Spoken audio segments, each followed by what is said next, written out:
गोष्टींमध्ये बदल होत असतात। मार्च महिन्याची सुरुवात झाली आहे।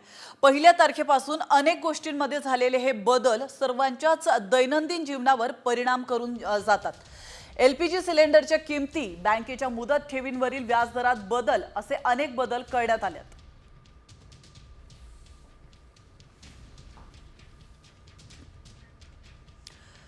तर नेमके काय बदल या महिन्यांपासून सुरू होणार आहेत आपण पाहूयात।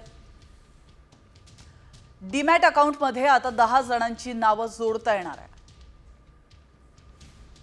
एलपीजी सिलेंडरच्या किमतीमध्ये बदल झालेत, तर बँकेच्या मुदत ठेवींवरील व्याजदरात देखील बदल झाल्याचं पाहायला मिळत आहे। यूपीआय मध्ये विमा, एसबी सुविधा, प्रीमियम रक्कम ब्लॉक करू शकता। वेटिंग तिकीट धारकांना स्लीपर किंवा एसी कोच मध्ये नो एंट्री असणार आहे। आणि आता घेऊयात बातम्यांचा वेगवान आढावा टॉप 50 न्यूज। पुणे पोलिसांनी कुख्यात गुंड गजा माळणेची फॉर्च्युनर गाडी देखील जप्त केली आहे। मात्र ही गाडी माळणेने दुसऱ्याच्या नावावर घेतल्याचं समोर येत आहे। गजा माळणे सोबत सिनेमा पाहण्यासाठी आलेले सर्वच जण पोलिसांच्या रडारवर आहेत आणि पोलिसांनी यापूर्वी अटक केलेल्या आरोपींच्या दुचाकी देखील जप्त केल्या। नाशिकमधील एका कॅफेवर भाजपच्या आमदार देवयानी फरांदे यांनी पोलिसांच्या मदतीने थेट छापा मारलाय। यावेळी कॅफेत अश्लील चाळे करत असलेल्या तरुण तरुणींना पोलिसांनी ताब्यात घेतलंय। कॅफेच्या नावाखाली तरुण तरुणींना 100 ते 200 रुपयांमध्ये रूम देण्यात येत असल्याचा प्रकार कॅफेमध्ये सुरू होता। प्रशांत जाधव गोळीबार प्रकरणामध्ये दीपक बडगुजर आणि 5 संशयित आरोपींना दिलासा मिळाला।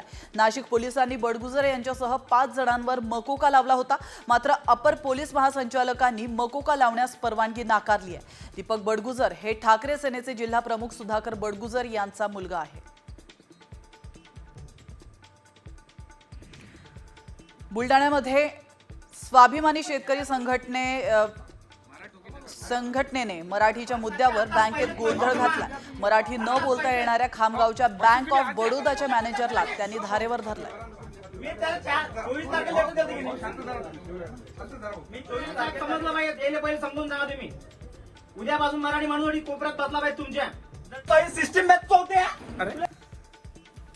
स्वारगेट बलात्कार प्रकरणामुळे स्थानकातील स्क्रॅप बस प्रकाशात आल्या। आता पूर्णतः ही जागा मोकळी करण्यात आली आहे। अंधारात भंगार राहिलेल्या सर्व बसेस बाजूला काढण्यात आलेल्या आहेत।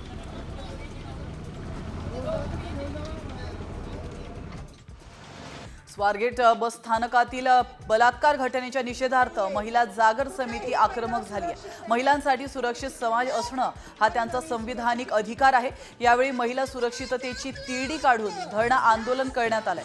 शिवाय योगेश कदमांच्या राजीनाम्याची मागणी देखील या महिला कार्यकर्त्यांनी केली।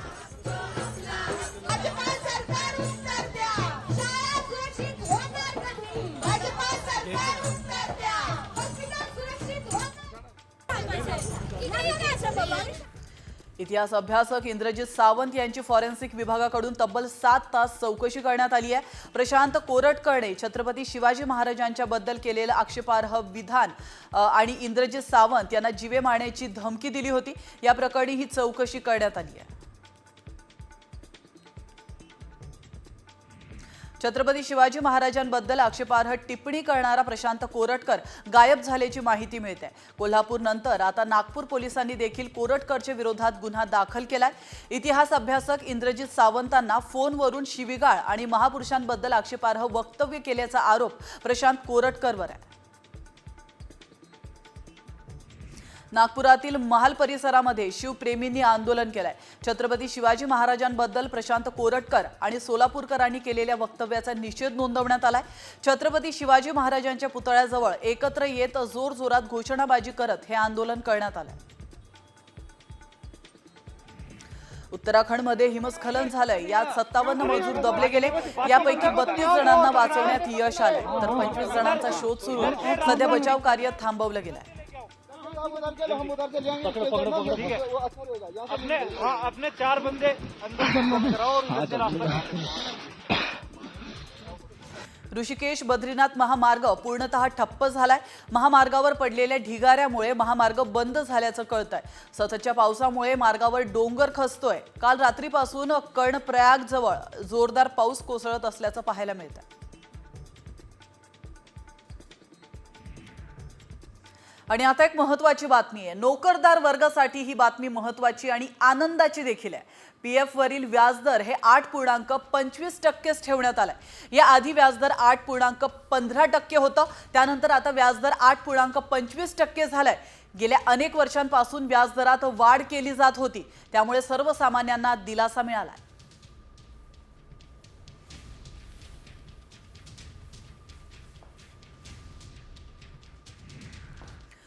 मुंबईत मध्य आणि पश्चिम रेल्वेवर उद्या मेगा ब्लॉक असणार आहे। ग्रँट रोड ते मुंबई सेंट्रल दरम्यान पुलाच्या कामासाठी 13 तासांचा हा ब्लॉक घोषित करण्यात आलाय। शनिवार रात्री 10 ते रविवार सकाळी 11 वाजेपर्यंत हा ब्लॉक असणार आहे। या ब्लॉकमध्ये 168 लोकल फेऱ्या रद्द राहणार आहेत। आजपासून व्यावसायिक गॅस सिलेंडरच्या किमतीत 6 रुपयांनी वाढ झाली आहे। कंपन्यांनी सिलेंडरच्या किमती वाढवण्याचा निर्णय घेतल्याने महागाई वाढण्याची शक्यता आहे। 19 किलोच्या व्यावसायिक गॅस सिलेंडरची किंमत 1797 रुपयांवरून आता 1803 रुपयांवर जाऊन पोहोचली आहे। महाराष्ट्र राज्य माध्यमिक आणि उच्च माध्यमिक शिक्षण मंडळाच्या मुख्यालयात गैरप्रकार उघडकीस आलाय। जीवशास्त्र विषयाच्या मुख्य नियामकांच्या बैठकीवेळी लातूर प्रमुख नियामकाने नमुना उत्तरपत्रिकेचे फोटो 2 शिक्षकांना पाठवलेत। मुंबई विद्यापीठाच्या पदवी प्रमाणपत्रावर मुंबई विद्यापीठ नावात चूक आढळली आहे। काही महाविद्यालयांच्या मुंबई विद्यापीठाकडे तक्रारी आल्यात। हे प्रमाणपत्र बदलून देण्याची मागणी महाविद्यालयांकडून विद्यापीठाकडे करण्यात आली आहे। राज्यातील 11वीच्या प्रवेश प्रक्रियेबाबत मोठा निर्णय घेण्यात आला। गेली काही वर्षे 5 ठिकाणी राबवण्यात येणारी 11वीची ऑनलाईन प्रवेश प्रक्रिया आता राज्यभरात केंद्रीय ऑनलाईन पद्धतीनेच राबवण्यात येणार आहे। शैक्षणिक वर्ष 2025-26 पासून हा निर्णय लागू होणार आहे। जळगाव विमानतळाचा विकास अधिक वेगाने होण्याची शक्यता आहे, कारण जळगाव विमानतळाच्या विस्तारासाठी 5.20 हेक्टर क्षेत्र विमानतळ प्राधिकरणाकडे हस्तांतरित करण्यासाठी राज्य शासनाने मान्यता दिली आहे। आता जळगाव विमानतळाच्या विस्ताराचं काम कधी सुरू होतं हे पाहणं महत्त्वाचं आहे। मढी यात्रेमध्ये मुस्लिम समाजाच्या व्यावसायिकांबाबत जो ठराव करण्यात आला होता तो आता प्रशासनाकडून रद्द करण्यात आला। मुस्लिम व्यावसायिकांना व्यवसायासाठी जागा देण्यात येणार नसल्याचा ठराव 22 फेब्रुवारी रोजी ग्रामसभेमध्ये करण्यात आला होता।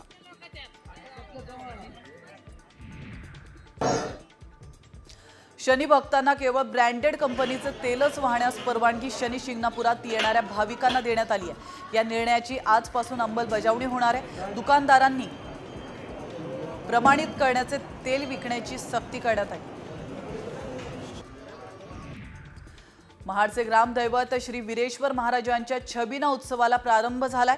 या छबिना उत्सवाला शिवकालीन परंपरा आहे। संपूर्ण महाराष्ट्रातून लाखोंच्या संख्येत भाविक वीरेश्वर महाराजांच्या दर्शनाला येत असतात।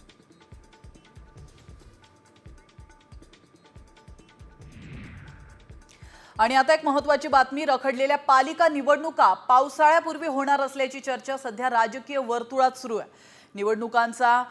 निवडणुकांबाबत 4 मार्चला होणाऱ्या सुनावणीत सर्वोच्च न्यायालयाने स्पष्ट निर्देश दिल्यास मुंबईसह मुंबई महानगर क्षेत्रातील महानगरपालिकांच्या या निवडणुका पावसाळ्यापूर्वी होऊ शकतात। तर निवडणुका घेण्यासाठी निवडणूक आयोग सज्ज असून सुप्रीम कोर्टाच्या निर्देशांच्या प्रतीक्षेमध्ये असल्याची माहिती सूत्रांनी दिली आहे। मात्र 4 मार्चला होणारी सुनावणी पुढे ढकलली तर थेट ऑक्टोबर महिन्यात निवडणुका होऊ शकतात।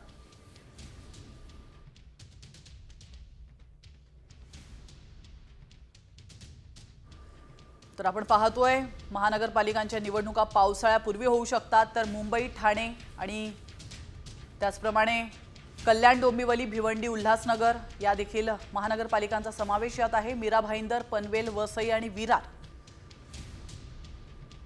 या महानगरपालिकांच्या निवडणुका या पावसाळ्यापूर्वी होऊ शकतात।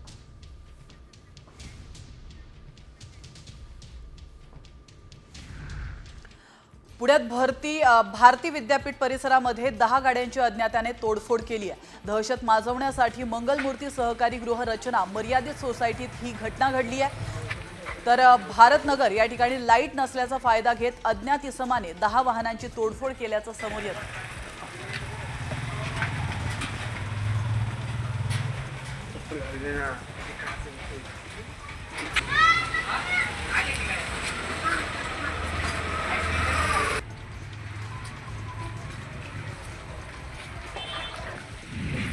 बातमी डोंबिवलीतून। डोंबिवलीत उद्यानासाठीच्या आरक्षित भूखंडावरील इमारतीवर बुलडोझर चालवण्यात आलाय। या प्रकरणी बिल्डर चेतन माळी विरोधात गुन्हा दाखल करण्यात आलाय। पोलीस बंदोबस्तात पोकलेन जेसीबीच्या सहाय्याने ही इमारत केडीएमसी कर्मचाऱ्यांनी हातोडा मारत कारवाई सुरू केली आहे। बुलडाण्यात मराठीच्या मुद्द्यावर बँकेत स्वाभिमानी शेतकरी संघटनेने चांगलाच गोंधळ घातलाय। खामगाव येथील बँक ऑफ बडोदाचे मॅनेजर तिवारी हे बिहारमधील असून त्यांना मराठी येत नाही। या मुद्द्यावर स्वाभिमानी शेतकरी संघटनेचे कार्यकर्ते चांगलेच आक्रमक झाले। त्यांनी गोंधळ घालत तिवारी यांची कानउघाडणी केली आहे।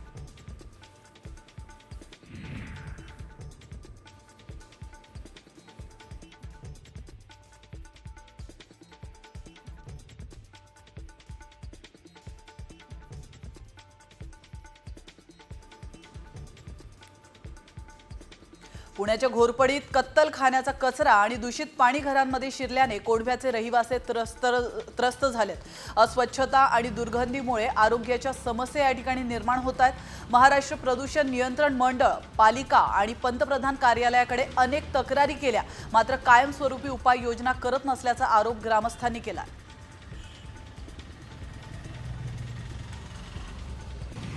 सोलापूर जिल्ह्याची वरदायिनी असलेल्या उजनी धरणाची पाणी पातळी फेब्रुवारी अखेर 50% येऊन ठेपली आहे। ऐन उन्हाळ्याच्या तोंडावर उजनी 50%वर आलाय। येत्या काळात वाढत्या उष्णतेमुळे बाष्पीभवनाने उजनीची पाणी पातळी अजून कमी होण्याची शक्यता आहे।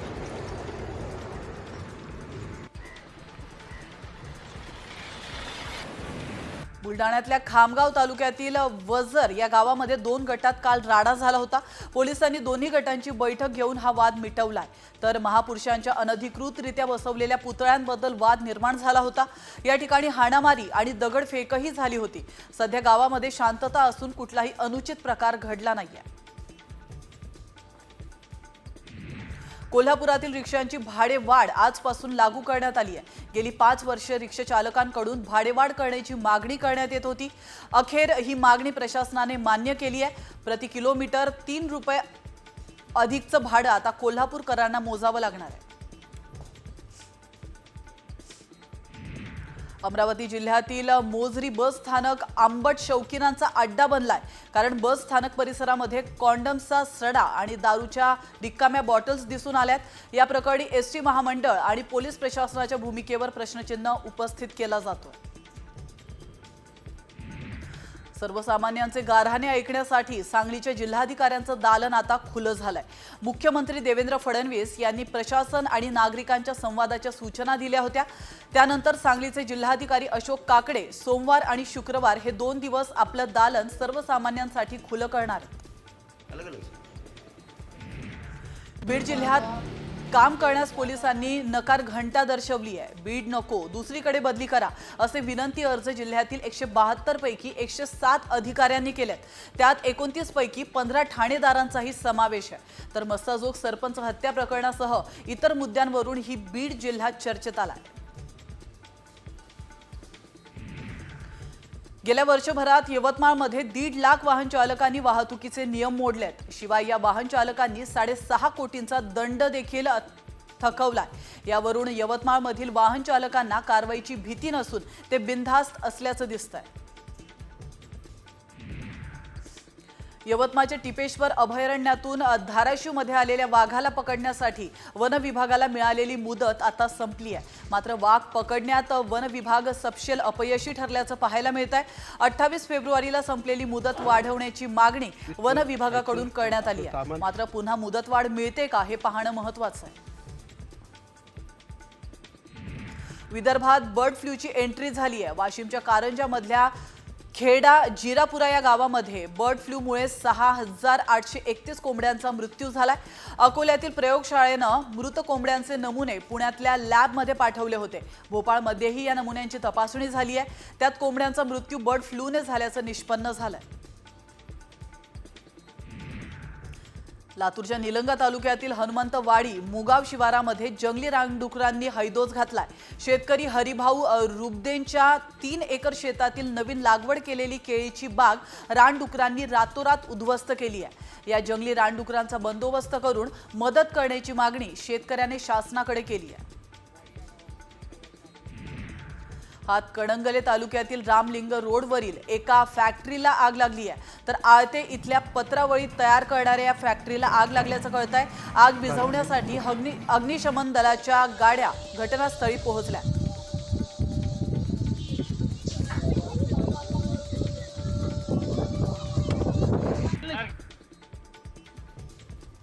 नाशिकमधील बागलाणच्या माळगाव खुर्द जवळ शेतातील खळ्यामध्ये अचानक आग लागल्याचं पाहायला मिळत आहे। शेतात रचून ठेवलेले सर्व धान्य आगीत जळून खाक झाले। शासनामार्फत पंचनामे करून मदत मिळवून द्यावी अशी मागणी शेतकऱ्यांनी केली आहे। पालघर बिडको येथील ओस्तवाल इंडस्ट्रीजला देखील आग लागली होती। तर सॉक्स बनवणाऱ्या कंपनीमध्ये आग लागल्यानं अग्निशमन दलाला पाचारण करण्यात आलं। सुदैवाने कुठलीही जीवितहानी या ठिकाणी झालेली नाहीये। मात्र आगीचं कारण देखील अद्याप कळू शकलेलं नाहीये।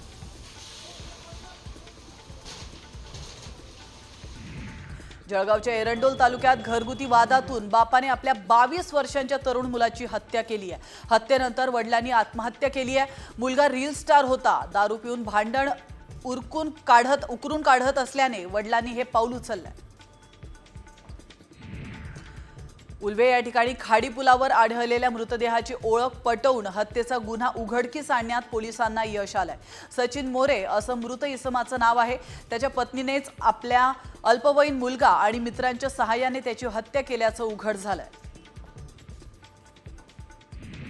सुमारे 16 लाख रुपये बुडाल्याने आर्थिक विवंचनेत सापडलेल्या रवींद्र शिवाजी कोल्हे या तरुणाने स्वतःच्या अंगावर पेट्रोल टाकून घेत पेटवून आत्महत्या केली आहे। नाशिकच्या सातपूर परिसरातील ही धक्कादायक घटना आहे आणि या घटनेत 98% भाजलेल्या या तरुणाचा 3ऱ्या दिवशी उपचारादरम्यान मृत्यू झाला। नांदेडमधील कंधार शहरात प्रवासी घेऊन जाणाऱ्या रिक्षाचे ब्रेक फेल झाल्यामुळे रिक्षा ही उलटली आहे। यावेळी 6 प्रवासी आणि 1 लहान मुलगा प्रवास करत होता। त्यात 3 जण गंभीर जखमी झाले असून इतरांना किरकोळ दुखापत झाल्याची माहिती आहे। त्यांच्यावर नांदेड रुग्णालयात उपचार सुरू आहेत। मुंबई गोवा महामार्गावर रात्री वाकेड या घाटामध्ये कंटेनर उलटून अपघात झालाय। अपघातानंतर कंटेनरला आग लागली। ड्रायव्हर क्लीनर आगीमध्ये होरपळत असताना स्थानिक नागरिकांनी त्यांना वाचवलंय। अग्निशमन विभागाने त्वरित आगीवर नियंत्रण मिळवलं।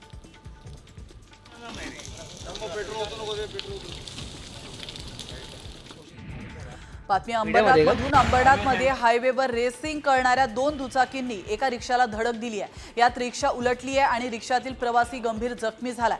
या सर्व जखमींवर उल्हासनगरच्या खासगी रुग्णालयात उपचार सुरू आहेत।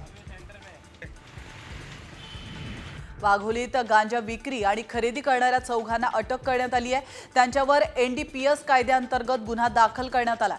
वाघोली पोलिसांना या आरोपींच्या हालचालींवर संशय आल्याने चौकशीतून ही बाब समोर आली आहे।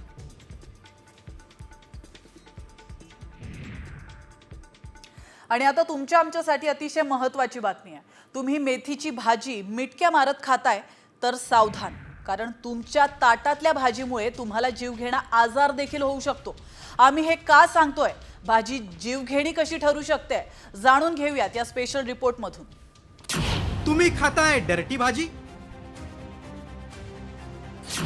तुमच्या जेवणात गटारातील भाजी?